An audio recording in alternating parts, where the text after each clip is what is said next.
të 10 profecitë e Kuranit që u përmbushën. Profecitë luajnë një rol shumë të rëndësishëm në botën fetare, duke përfshirë fenë islame.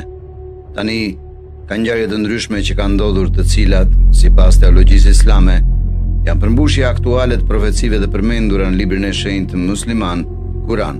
Mirë se vini përsëri në Be e Vet, dhe ky episod do të shfaq pasazhe nga Kurani dhe ngjarjet profetike që thuhet se janë përmbushur atyre profecive. Pra, le të hidhemi në të menjëherë. Ne kemi gjurmën e gishtrinjve që vinë në numrin 10. Gjurmët e gishtrinjve. Ai pasazh shkon si vijon. Lëkurat e atyre do dëshmojnë kundër tyre për atë që kanë bërë.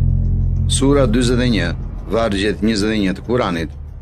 Sigurisht, e mund të shohim në botën tonë se sistemi i gjurmëve të gishtrinjve po përdoret aktualisht kur njerëzit udhëtojnë në përkufi.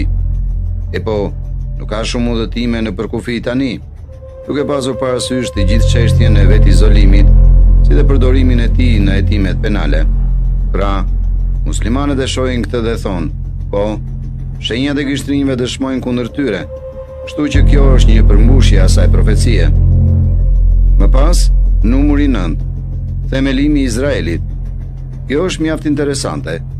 Pasazhi shkon si vijon.